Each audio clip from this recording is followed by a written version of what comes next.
Good morning, y'all. We are on July 11th, 2029. Time for the MLB Draft. We're 42-20 in first place in the National League. It's been a good season, despite dealing with more injuries and me thinking that. I mean, not just thinking of it. I think it's true that this team isn't as strong as some of the other ones. We've come out of the gate strong. We've been really good. I think we even lost like 4 of our last 6 to drop below 700 winning percentage. So we've got the 32nd pick in the first round. We've got some comp picks here. The Pickles and the Pacifics, I guess, didn't sign their first round picks last year. So they've got 1. The Pickles have 1 and 6, and the Pacifics have 3 and 7. I wonder if it's like because they can't afford it because they're so poor. I mean, you normally have a really small budget. Like, what do you have set aside to sign your draft picks? Oh, $35 million. The recommended draft slot amount is $20 million. All right, you got to be able to sign your dudes then. They should be able to. Was Honolulu the same story? Do they have set aside an absurd amount? Yeah, they set aside $33.3 million for 17. So these they're planning on coming on out firing here this year, I guess. They're not going to let the same thing happen to them as last year. So, all right, so same deal with this draft. I'm going to do the first 3 rounds, I think, here, and then get on to talking about prospects and talking about the trade deadline. So we'll do this on July 11th, the draft, and then I'll go up to the All-Star break, which, again, in my sim now is like late June. And at that time, we'll look at the prospects. We'll look at the team. We'll look at what I'm thinking for the trade deadline and all that, and then the rest of the draft, rounds 4 through 30, will, as I've done the last few years, be on my Patreon page. If you want access to that, you have to join the Patreon. All right, so mock draft has us taking this gentleman who has quite a name, Calvajo, Chasik. He's an American out of Largo, Florida. He's a college junior at Oregon State. Man, he went all the way across the country for college. So, I don't know. We'll see if this guy is available. He would be a decent pick for that late in the first round. Really good third baseman with the 80 arm. Low intelligence, though. Don't love that. First overall pick in the mock draft was Steve Reed, this third baseman, who looks like a good player. OSA likes him a lot more than my scout. Mike Kirkland, and hopefully that control develops, and Chris Bradley, another third baseman. So those are predicted to be the first 3 picks. So let's go ahead and look at the first 3 picks and then get to our pick. So Portland selects Mike Kirkland. So they took the pitcher who was supposed to go second. Now Cincinnati, they took Chris Bradley. Okay. So both these guys were in the top 3. And Honolulu takes Steve Reed. So these 3 guys were just flipped around, but they all went in the top 3. At first I thought it said relief pitcher, 5th overall, and I was about to be very concerned. All right, so let's go to our first pick, and I'm going to go to my default raft and just get the board up here for myself. We're only on pitchers here. Let's go to all players.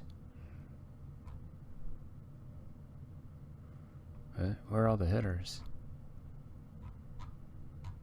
Oh, not many. Let's go to all batters. Was the top rate batter? Oh, wow. Top rated batter is only a 45 here. I think my guy might have gone. The, what's his name? Chasik? Did he go? Let's see. Where'd he go? Oh, wow. He went all the way up at 16th to the Blue Jays, so he didn't even come close to falling to us. Interesting. All right. Well, let's see who my scout recommends. He's recommended a college starting pitcher, Mike Isley.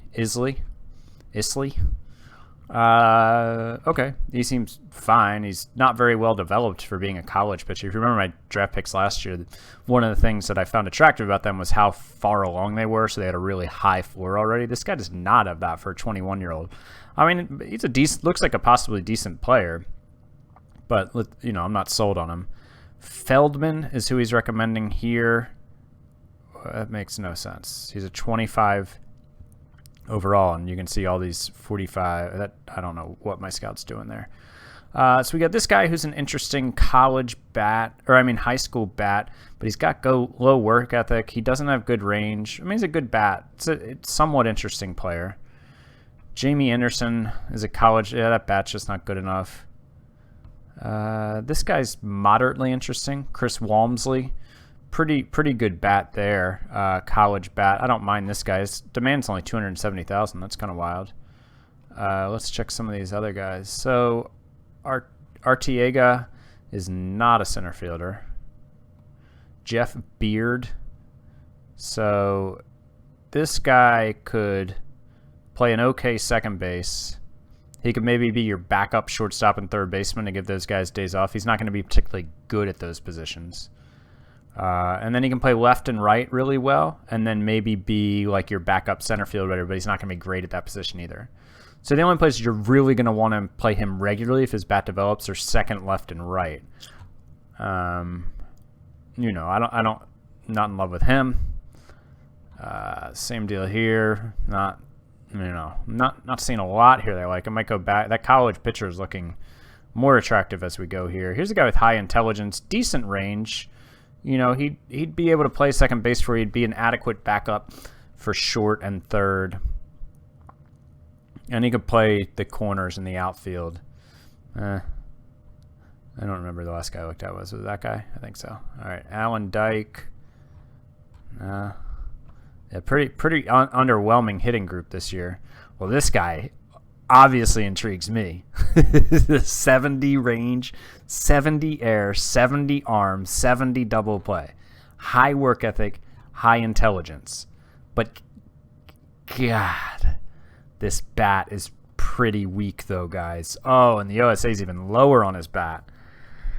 I mean, he's a multiple Gold Glove winner if he can make it to the majors. I don't think I'm going to take him in this round, but if he's here in the second round, I am taking Eric Garber. All right? Calling it now. I wish this guy's outfield range was 70. I'd be a lot more interested, because then I'd be comfortable pegging him as a center fielder coming up. Yeah, I don't know, man. I don't think I'm going to go hitter here. I mean, there are a million guys rated 40, but let me just make sure I'm not, like, missing a stud. Let's go by potential and just kind of make sure I'm not missing somebody who has a bunch of really good tools. I mean, Alex Griffin is somewhat intriguing. That guy looks decent. I don't know, though. I don't really like the hitters this year.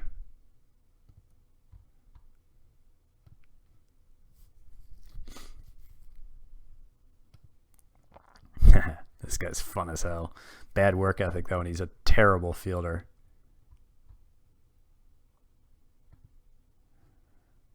It's another guy who I'm intrigued by because it was 70 range, but I'm not going to take him in the first round. Yeah, dudes, I think it's time to go back and look at that pitcher. Let's go to all the starters. Let's look at them. So this Isley was the guy who my scout liked. So he's got low greed. I mean, I think his slider's good enough that he could be considered a 3-pitch pitcher, maybe, because I don't have a lot of faith in that changeup. I mean, maybe that slider's a pitch. Gosh, I do not like this draft class.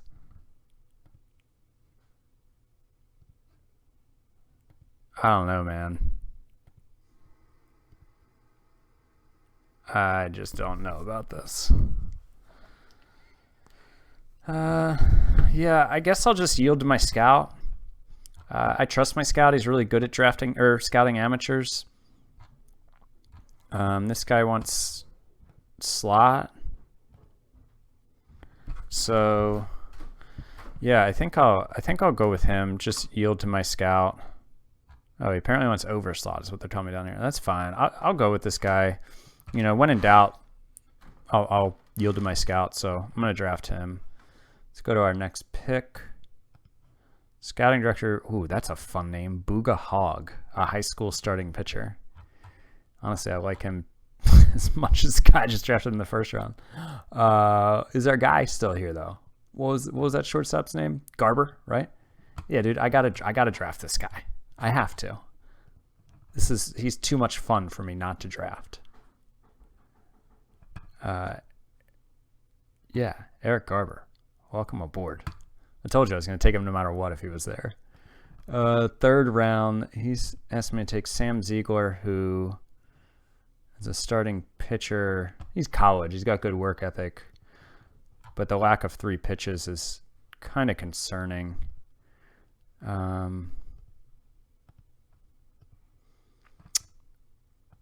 know some of you guys like to make short lists before the draft. I can see where that saves you time.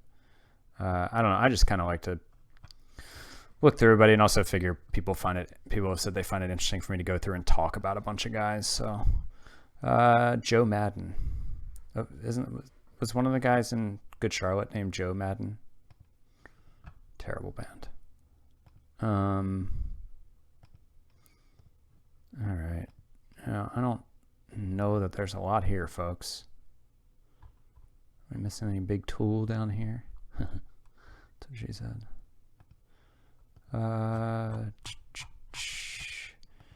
Yeah, man, this draft sucks.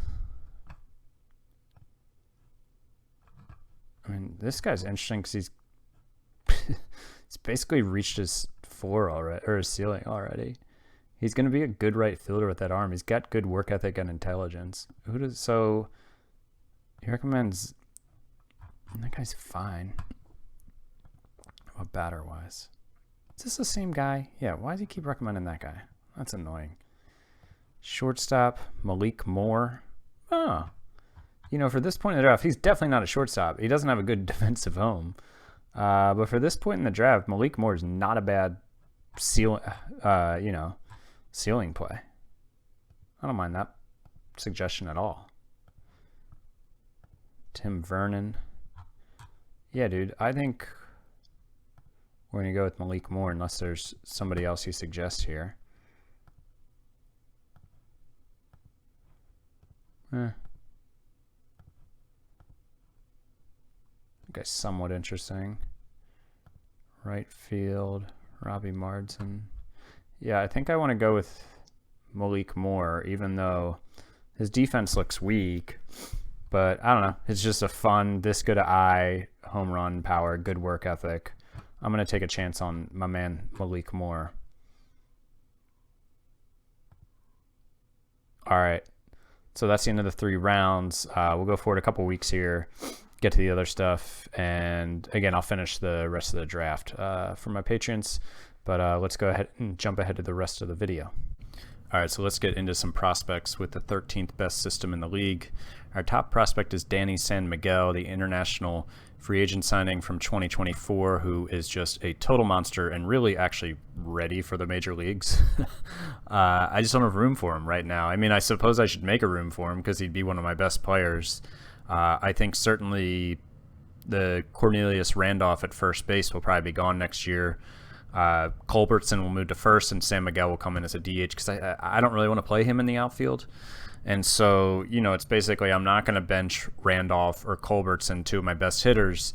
I'm going to let San Miguel, I still got him in Double-A. I'm going to move him up shortly to Triple-A, but I have him down there just trying to get a little better on defense. He got his right field up from 30 to 40 this year, and I started him at left field where I don't think he had a rating before. But, I mean, he is just killing Double-A pitching. With the 163 WRC plus. He's got 14 homers and 291 plate appearances.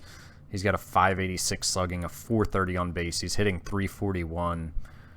I mean, this guy's going to be a star like next season, I think.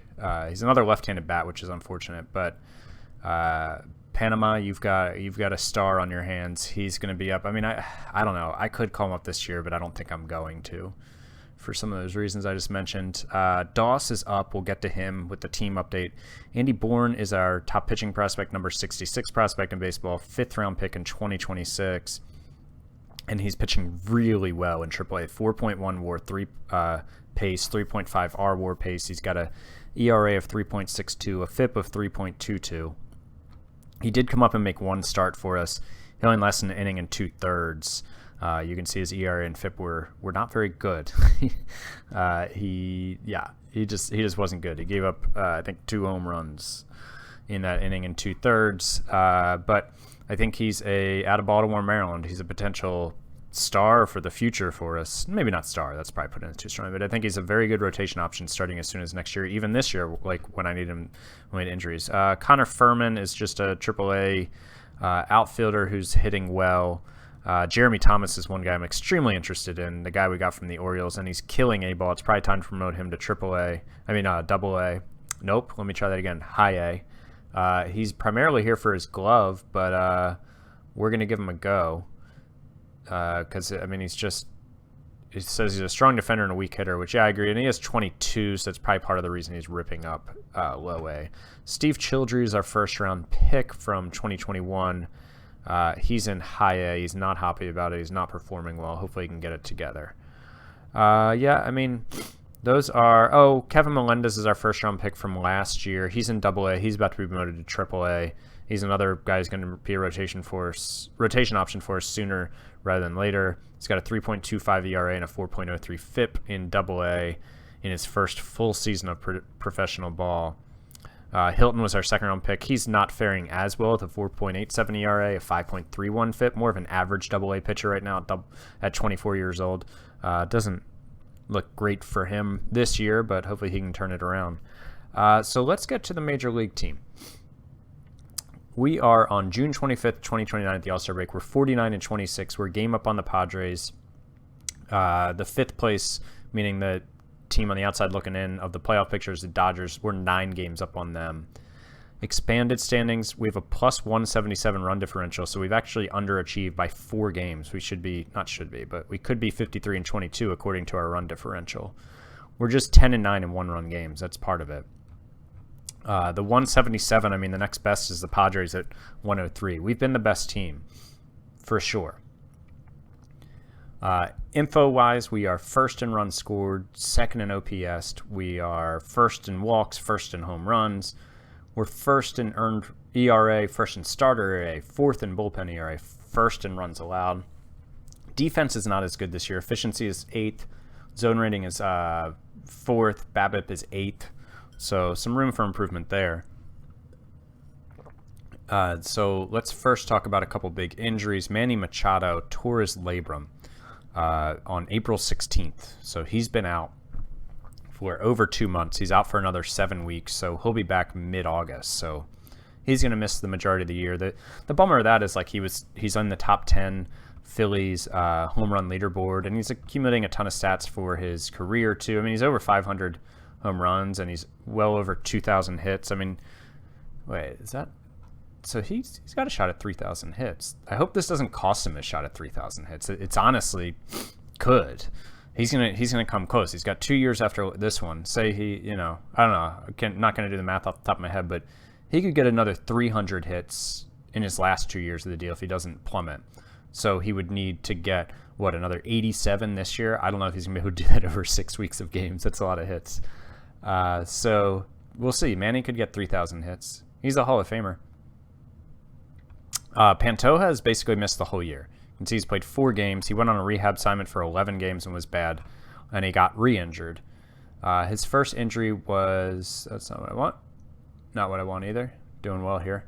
His first injury was a strained abdominal muscle. He missed 8 weeks. He missed 5 weeks with the same injury last year, and then he strained his oblique on his rehab assignment. He was just day-to-day, but it was for like 2 weeks, and I didn't want him playing hurt on a rehab assignment. And then Juan Soto fractured his hand. He's been out for about 2 weeks. He's out for another 3 to 4. So he's ended up missing, like, they said 5 weeks initially. It looks like he'll probably miss closer to 6. So he's got a 150 WRC plus in 59 games. He was on a really good pace. Not hitting for a ton of power. He only has 9 home runs, but just killing the ball. 420 on base and a 525 slug. So, yeah, we've had some injuries, it's fair to say. So let's get into the lineups first. Let's sort by WRC plus. Drew Gray doesn't really play as a hitter for us very often. Nick Culbertson just killing it as a DH with a 156 WRC plus, and then Randolph with a 146. So as you can see, that's kind of where I'd have to fit in Danny San Miguel, and I just don't see benching either of those guys. I'm probably going to, I mean, it's a pretty bold move to move on from Randolph after this season. He's one of the best hitters in the league, one of the best power hitters in Phillies history, but I think San Miguel is that good that I'll do that. Caleb Ford, with the Pantoja injury, has just killed it and is shot at the full-time second baseman. He's got a 133 WRC plus. He's on pace for 5.4 WAR, a Rookie of the Year candidate here, and his zone rating at second base is good. He's plus 4.4. Mike Anthony Valdez has stepped in as the full-time third baseman with Manny out, and he's doing great, a 132 WRC plus. He's walking in 16.2% of his plate appearances. He's on pace for 35 home runs. Now his fielding isn't great, but we can get away with that at third base. Bryce Harper, still doing it, man. Still doing it. I'm sitting him some against lefties, so he's only paced to get 134 starts this year. Still 646 plate appearances. He's batting leadoff a lot. He's got 11 bombs, 12 doubles, 126 WRC plus. Bryce doing Bryce things, man. His fielding is, not as good as it used to be in terms of zone rating. He's gone a little downhill, but he's not a liability out there. But he's not really bringing any value either. Antonio Anderson, one of the guys that has made the leap because of the injuries. And I believe he came up when Pantoja got hurt. He is my second-round pick from 2023. He was a high schooler who really stalled out in the minors, and then the last couple of years started hitting the crap out of the ball and revitalized his prospect status. And now here he is at the big league level. He's had 129 plate appearances, and he has a WRC plus of 123. Love to see it. I'm a big fan here of what Antonio's done. It's going to be tough for Pantoja to get back on this roster with how well Anderson's playing. The only reason being maybe that Pantoja is like a Gold Glove caliber infielder. Anderson's just kind of an average infielder with the glove. Pache, good bounce back season for him offensively. The WRC plus after being 88 and then 66 last year is at 108 right now. Hopefully he can keep that up. He's on pace for 4.3 WAR. And then we've got Ed Milam, another guy who has come up because of the injuries, just an absolute slugger, a guy we got from Tampa in the offseason for Luke Ellis, who is a highly sought-after pitcher of ours who's actually pitching really well for Tampa now, but that's okay. Just wasn't working out for him with us. And I figured he'd probably have success elsewhere, but Ed Milam only has a 98 WRC plus and 85 plate appearances, so he's about league average, but he's doing that to 178 BABIP. So if he can get that BABIP up, man, he's going to have some pretty impressive numbers. He's got 6 home runs and 85 plate appearances, so he'll continue to get some playing time. Willie Adames, just kind of still doing his thing with the glove. He's an above average shortstop still. He's not a Gold Glove caliber shortstop. He hasn't won a Gold Glove, but he was kind of one of the better shortstops in the league for a while. His bat has just kind of settled in at about 10% worse than league average, which will return perfectly fine value when you're good with the glove. 2.7 WAR is an above average player. We'll take that from Willie at this point in his career. We knew that was kind of going to be the case with this 4-year deal. He's got a player option next year. Drew Romo and Ali Sanchez have been totally suitable, great defensive catchers who are fine with the bat. Rock Riggio has really struggled this year. I mean, he's got a 79 WRC plus, 265 BABIP. I think I might call on some other guys, give some other guys a chance. I'll show you the rest of my 40-man in a minute. And then Ethan Doss is a two-way player who we called up and just kind of turned into a hitter. He's only been up for 29 plate appearances. He's only got a 75 WRC plus, but the 190 BABIP helps explain some of that. I mean, in 2028 in AA, he had a 142 WRC plus, and then this year in AAA, he was off to a ridiculous start with a 192 WRC plus and 254 plate appearances. So he'll continue to get some playing time here with the Soto injury especially. Pitching side of things. So some changes here. Not changes, but everyone's healthy. So we've got an overstacked pitching staff. So let's go down our rotation. We've got Trevor Rogers, who's leading the team with 2.4 WAR and 2 R WAR. He's got a 3.07 ERA, 3.01 FIP. He's leading the league with, I assume that leads the league, 11 Ks per 9. He's just been a stud for us. He got off to a bit of a slow start, and he missed 2 starts with a sore shoulder, but he's back. He's an ace. Aaron Nola has made 5 starts. He seems to be doing pretty well. His stuff is down a little bit. His movement's down a little bit. His overall's down from 70 to 60. But, he's how old now? 36 or something? Yeah, he's 36. He's under contract for 2 more years at the price of in free agency would you get for a back-end starter. And I'm hopeful that he'll be able to continue to be able to be at least that level for us. Jacob Maton, a 4.01 ERA, 4 FIP. He's been good. He hasn't been dominant. He hasn't been as good as we'd like him to be. But he's been solid. He's been a solid, steady force for us. Jason Diaz has a 4.26 ERA and a 4.79 FIP. He's striking out 8.1 guys per 9. He's been a perfectly fine back-end starter. He's really come on strong lately. You can see his last several starts have been good. And then we've got Carter Daniels, who really is probably our second best starter so far this year. He's got an ERA of 3.39. He's got a FIP of 4.03. He's striking out 10.3 guys per 9. He's keeping the ball in the yard. Walks are a little high. We'd like to see them come down. But he's our 14th round pick from 2021, continues to do the thing. So you'll notice Mick Abel is not in the rotation, and that's not because of performance. It's because his stamina when he came back from the arm injury dipped to 35. OSA still likes him as a starter, has him as a 55 stamina. I've thought about trading him. I could get some really good prospects back for him still. There are still plenty of teams that see him as a top, maybe a number 2 or number 3 starter. He's been good out of the bullpen for us. I'm thinking about maybe dealing him while he still has value before OSA catches on to the fact that his arm injury. And he's also fragile, so I think it might be time to strike while the iron is hot here and deal him for some prospects. So the rest of the bullpen, Duvall, ERA is 4, FIP is 3.37. He certainly hasn't been dominant, but he's been good. Mason Fox has hardly pitched for some reason. I don't know, I guess because my starters are giving me so many good innings. I haven't needed him as much as a setup guy. He was having a good season. He has a 3.46 ERA, and then he's only pitched twice in June, and he's gotten blasted both times. So his FIP is 2.65, but his ERA is 7.36. So I think he'll be fine. But Drew Gray was in our rotation for a while and pitched really well, but now he's in the bullpen as a setup guy. He's pitched 50 innings to a 3.60 ERA. Carraway has struggled a bit with the control, 6 walks per 9. His results have still been about league average, but that's concerning. Taylor Hearn has also struggled off and on. His FIP is 2.35, but a 4.25 ERA. The results have not been great, even if maybe the process has been better. Kyle Mott has been really good. He made the All-Star team, and he's got a 2.06 ERA, a 2.64 FIP. He's on pace for 2.5 WAR out of the bullpen. And then our star of the bullpen has been Josh Ward, the guy we brought in, not this past offseason, but the one before in the Casey Salk deal. He made the All-Star team. He's on pace to pitch 139 innings out of the pen with a WAR of 3 and our WAR of 5.3. He's got a 1.68 ERA, a 2.9 FIP. Some of that is BABIP fueled, but the FIP is still saying he's a really good pitcher.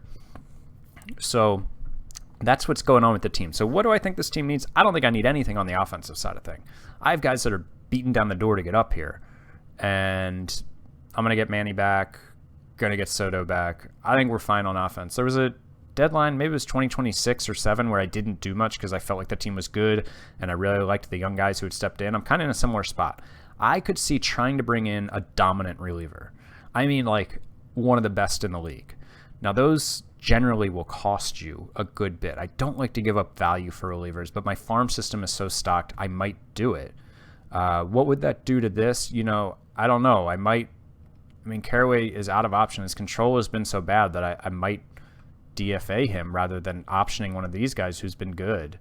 Because, I've got other guys down in the minors who really deserve to be up here. You might remember Will Karsten was in my rotation almost all of last year and started this year up. Now, he wasn't great. He had a 5.74 ERA, a 4.86 FIP. But he's a major league starter. He's good enough to pitch in the majors. He did it last year and was better than league average for us. Andy Bourne we talked about in the prospect update. And we've got Vinny Sanchez and Sunlaw for both major league options. Eaton is a major league option. Reinhardt we DFA'd, but he's still in our organization. And let's see who. And the hitters, Jackson McKenzie is like a first base Nate Culbertson type, maybe not as good, who's been in AAA the last 3 years and been really good. He's 25 now. Shinoda came up for a little bit and didn't hit. But this guy's put up a 124 WRC plus in AAA. This is a major league player, probably a major league shortstop, honestly, with that 70 range. Let's see. We have Connor Furman, who we talked about, who's putting up a 140 WRC plus in AAA, and there's just no room for him as an outfielder. Jadon Richardson, 121 WRC plus, a 70 outfield range. This is a center field capable player. This is the guy who I might call up if I send down Riggio, because he can be my backup center fielder and he can play all three positions. I think it might be time to give him a chance.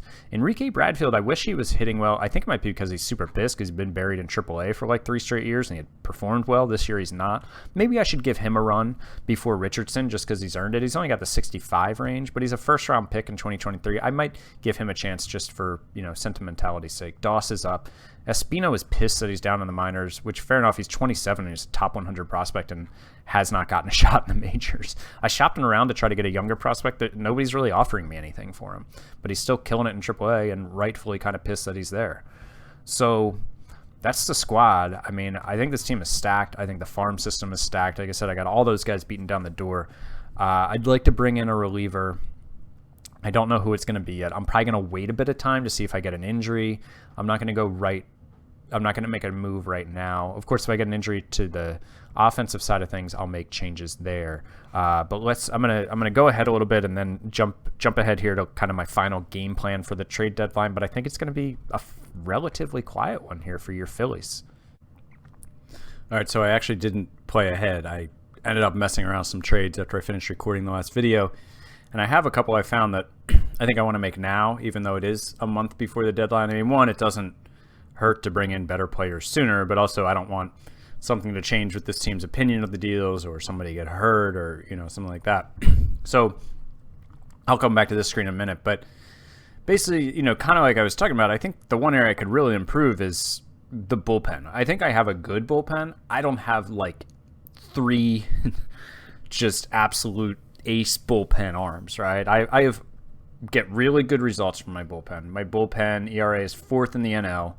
It's generally top 2 or 3, sometimes top 1, but I do it without a lot of superstars. So I figured, hey, maybe this year I'll go out and I'll just get a couple of the best bullpen arms in the game and add them to my bullpen and see what we can do. And I don't always advise doing this because it can cost you, because I guess the proof of why I don't do this is because I've had a perfectly successful bullpen without going out and giving up assets for bullpen arms. I think you can grow your own bullpen fine in this game. I mean, just like in the major leagues, like everybody can find a reliever when they need to. Look at how like the Orioles found Zach Britton back in the day. He was a failed starter. Like he basically was only the year that he became the closer, he was only on their team because he was out of minor league options, and he failed as a starter again.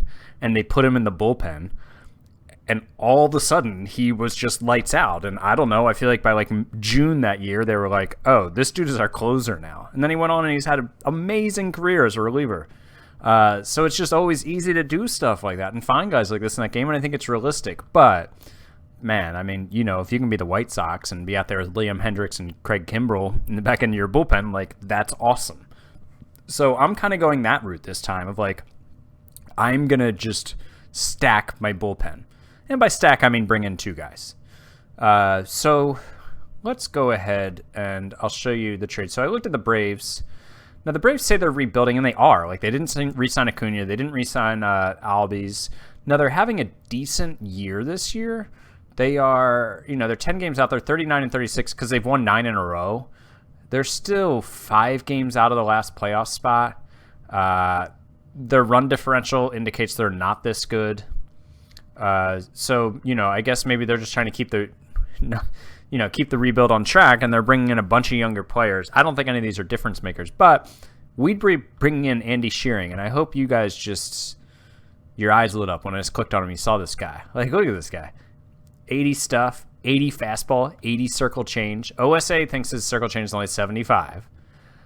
His strikeout to walk percentage is 41.5 this season. It wasn't as good last year. So he was a second-round pick in 2025. This is actually his first full year in the majors. Well, I guess he was basically up all of last year. Pitched 56 innings to a 3.97 ERA, 2.21 FIP. He had a 3.54 BABIP. This year he's 1.94 BABIP. He's got a 2.43 ERA, 2.67 FIP. I think he'll be even better coming over to us. With our pitching staff and our coaching staff and our defense. Obviously, the home runs will be a concern for anybody with just average movement, but I think he'll be fine. He's got dual citizenship, so, that's cool. So he throws 97 to 99. He's a ground baller. I mean, this guy's a stud. This guy is a straight up stud. And so Andy Shearing, he made the All-Star team this year. So here we'd be giving up. We'd be giving up one guy off our 40-man, Colton Sunloff, who's been a very respectable bullpen arm for us when we've needed him to be. He's kind of been like a quad A guy. You can see 27, he was up and down. 28, he was up and down. And 29, he's been up and down. Overall, he's only given me 28 innings, but he's pitched to a 1.61 ERA and a 3.88 FIP. So he's been very solid in the time that he's been in the major leagues. I just have a deep team, and I'm able to give up guys like this that if I didn't have as deep of an organization, he'd be a part of my bullpen. He's been up some this year, like I said, and it was his last option year, so this would be his last year with me probably because he's kind of a guy I like to float up and down. So he goes over, and I assume he'll replace Shearing in their bullpen. Josh Falgost is a guy who my scout only sees as a 25. Basically, almost every team wants this guy. When I do make this work now, and it's not just like a short list of like my 5 best players, if there are prospects in the make this work now, and it's a decent list, this is a guy that teams want. I think probably because of the 70 outfield range. I don't like to give up guys like that. And he's a leader and a prankster. Wow, look at him. But his bat just hasn't panned out. He's my second-round pick in 2025, and my scout thought much higher of his bat potential at that time. My scout no longer really thinks that about him. So he had a decent year in rookie ball in 26. In 28, he was decent in A, but now in high A, he really hasn't done much so far this year. So we're willing to deal him, obviously, but I can see why a team would be interested in him. He's a major league player with the glove. So Elijah Lambros is the same thing. Like you can see it with the glove, right? I got him in a trade in 2028. He's never really been great with the bat since like low A, but he's been like league average, and he's made it as high as triple A, but he's like a league average double A bat.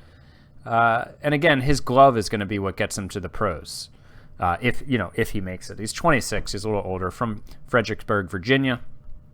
Next, Elijah James Fuller, a guy who has started to climb the prospect ranks, get more interest. You can see he's a 35 when I drafted him. He's a 40 now. He's been as high as a 50. So Elijah James is, if he can get this avoid Ks up, man, he's pretty good, but this range is going to limit him. He can also play the infield, and he's got a 65 infield range, but he's got a 30 infield arm. Explain to me how somebody has a 55 outfield arm and a 30 infield arm. Like, that doesn't have to do with like accuracy and stuff, right? Like, that would be in the air. I don't know. Maybe you guys know better than me.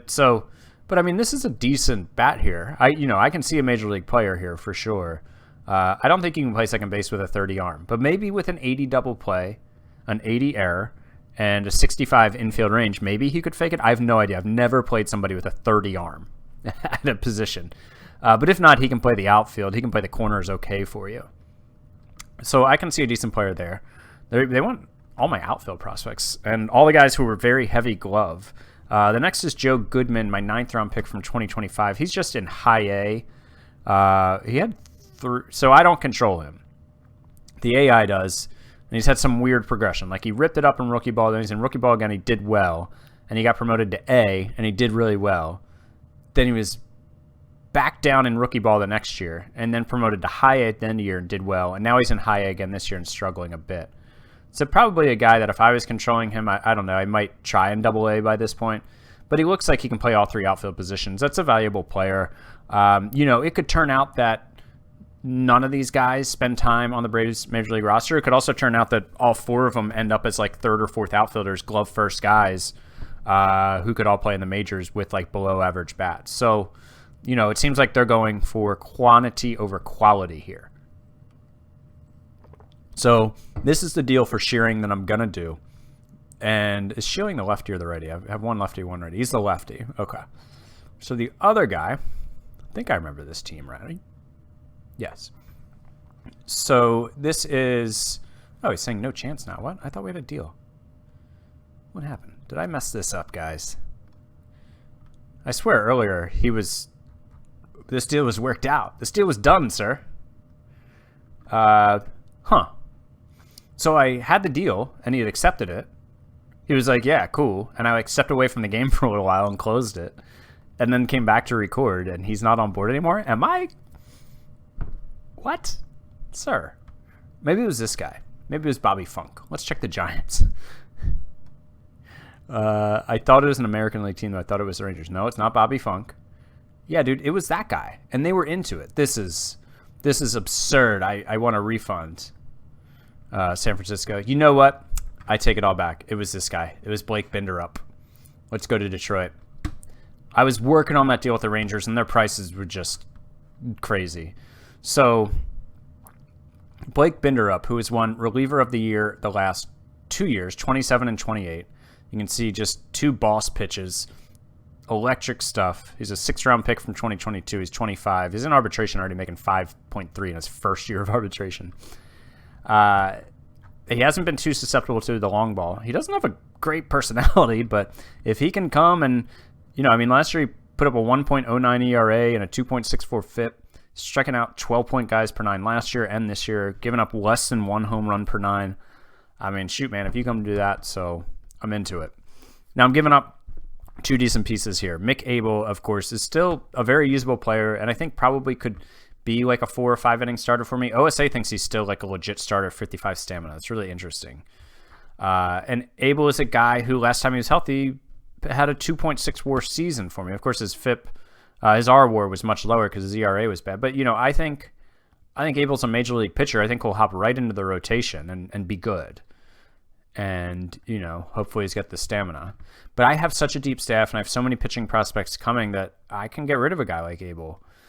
Same thing with Kelvin Espino, top 100 prospect who's no longer top 100 prospect only because he aged out. He's 27. But look at this. He's hit everywhere he's been. In AAA this year, he's a 143 WRC plus. He hits lots of home runs. He hits 26 home runs per 162 games. And this is a guy who deserves to be in the majors.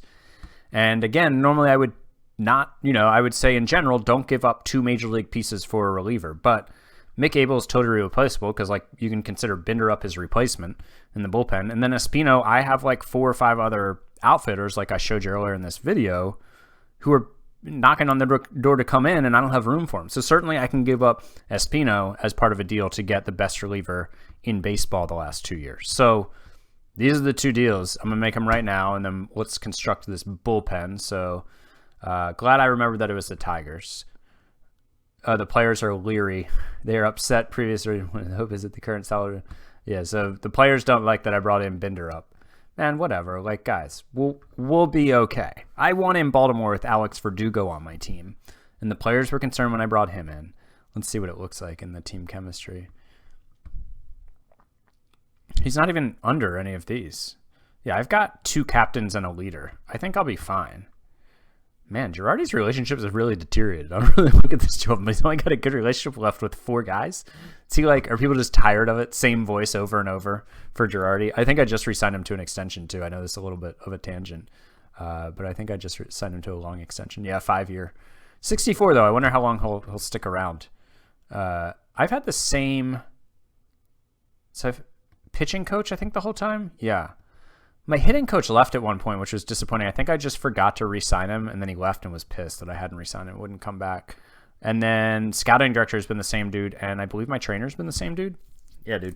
We've had consistency there. I think first and third base coach changed that guy in 25. Changed that guy in 25.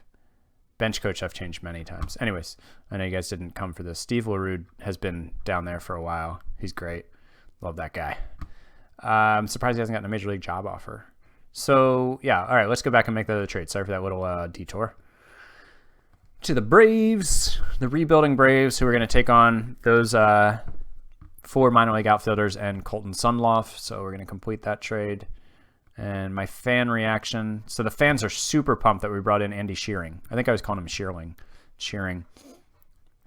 So hopefully the fans can let the players know that Shearing is awesome. Don't worry about Binder Cup. We'll be fine. And so we'll go to transactions, and we will go to our active roster. Oh, that's not what I meant to do. We'll go to designated for assignment here, and we'll put these 2 dudes on. And who am I going to send down here? Hadn't thought about this. Honestly, I might trade Burl Carraway to make room. I don't want to send down Josh Ward or Kyle Mott. Those are the two guys with options, or Drew Gray. I think those are maybe my three best relievers. So maybe we can just like Carraway's been ineffective this year. His control problems have cropped back up. He's walking 6 guys per 9. I don't really trust him. I just brought in a new lefty to replace him. So let's just see, can we even get a prospect for him? Oh, yeah, cool. Well, this is an 80. So he's out with a shoulder issue. That's concerning. Jeez, this guy's hilarious, man. He's got like all world stuff, best curveball in the game, an amazing fastball, an amazing changeup, and then his movement and control are just pathetic. But he strikes out 20 guys per 9. I'm like, that would be kind of fun, but I couldn't play him. I can't play a guy like that in my home run ballpark. If I had a ballpark that wasn't so home run focused, I could maybe do it, but I can't. So I'm not really looking for anything too special here. Like, I'm not going to spend a lot of time like digging through this or trying to find the best deal. I think it's mainly just about getting him out of here. I wish this guy was a better fielder because I really like his bat. Can he play anywhere else? No.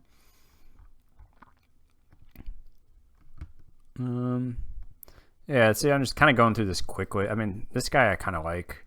Oh, he's our first round pick in 2025. Has he just been terrible? He's got a 6.78 ERA. Maybe they're down on him because of that. Yeah, I kind of like this guy. Bobby Hartnett. We'll come back to him. Juan Melendez. Oh, I like that. 70 movement and 40 stuff. That's cool. Oh, they got him from me? What? Trade with Philadelphia. 7/20/26. Oh, this is a trade for Zach Birdie. I don't think this guy was that good in 2026. No, he wasn't. He's improved drastically. Yeah, I think I kind of like that pitcher for the Angels. I think I'm just going to go with him. And we'll take a look at this guy since he's a 60. Nah. So, yeah, I'm just going to trade for that pitcher from the Angels. Where'd they go? Was it Harriman or Hartnett? I think it was Hartnett, right? Yeah. And then maybe we'll see if they'll throw in Melendez from their AA team. Will you also throw in that guy? Yes, they will. Okay, cool. So that works out. Melendez will have to put on the 40-man, but I'm assuming he has options left if he's in the minors. Yeah, he's still got an option year left next year. So we'll complete that trade. We'll let my assistant GM figure out where Hartnett's going to play. We'll go into the roster and transactions, and Shearing can now come onto the team.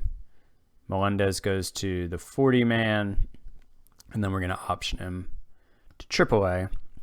Now we've got a bullpen. So I was thinking about this. I kind of want to try something weird with the bullpen. Here, let me just do this real quick. I'm not going to leave those guys there. I'm just trying to get this straight in my head. So Drew Gray is going to stay in the setup, 7th or later closer. So Binderup has a 60 stamina.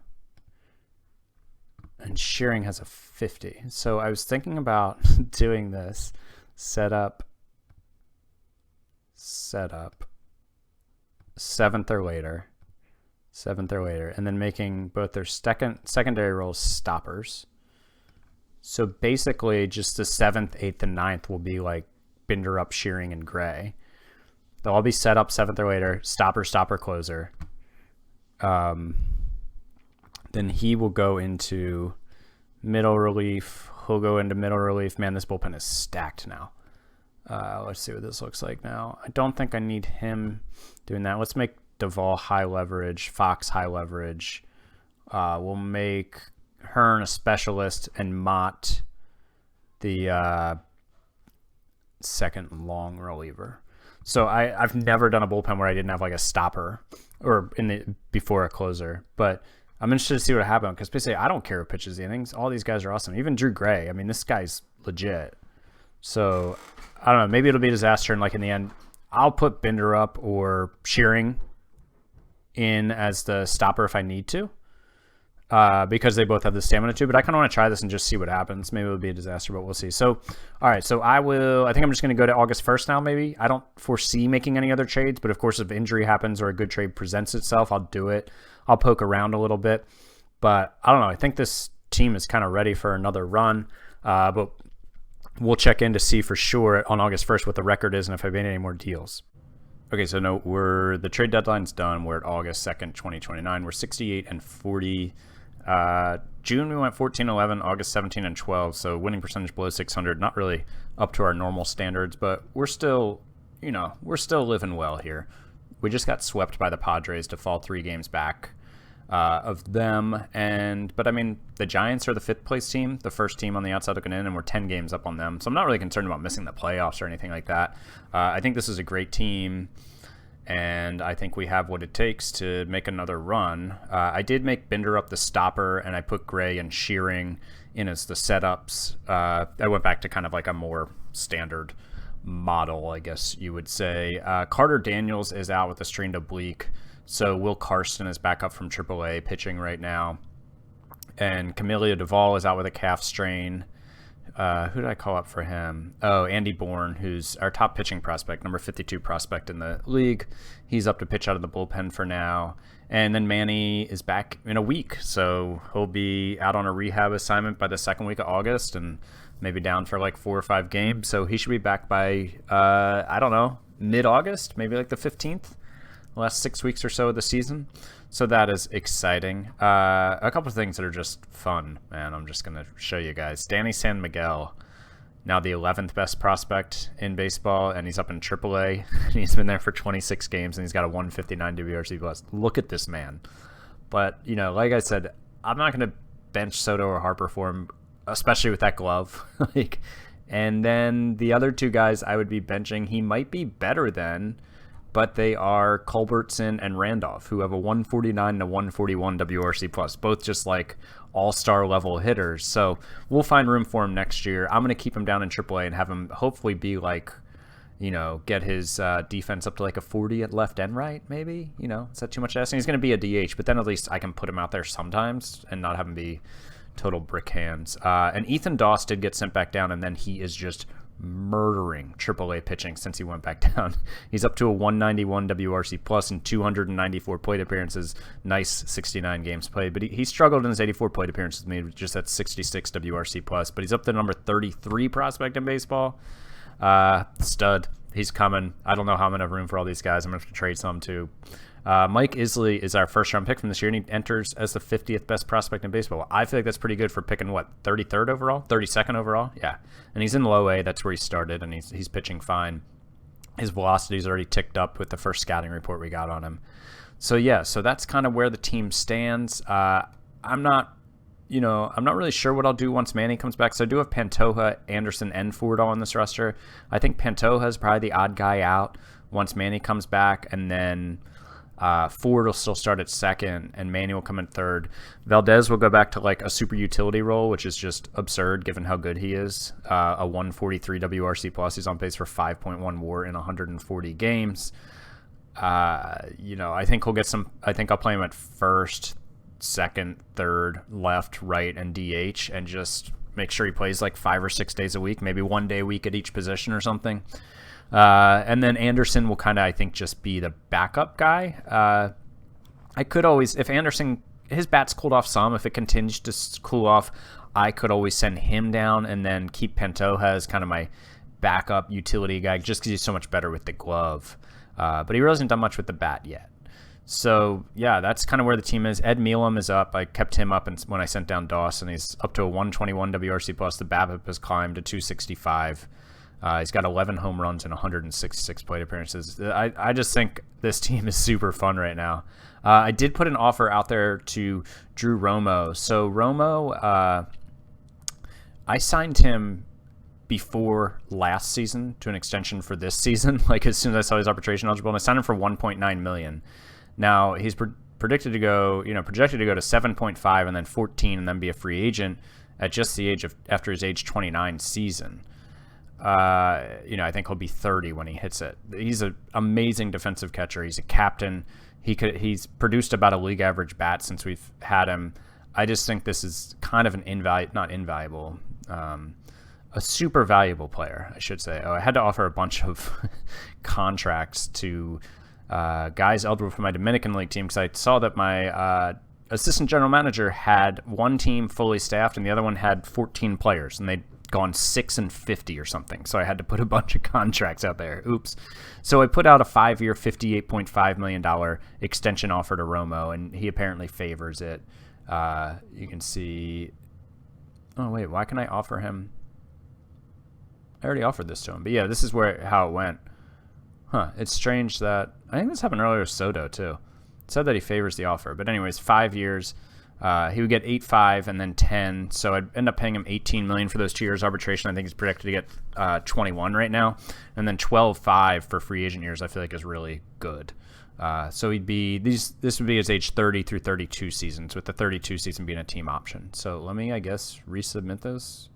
Okay, yeah, cool. Anyways. Yeah, that's all for this video.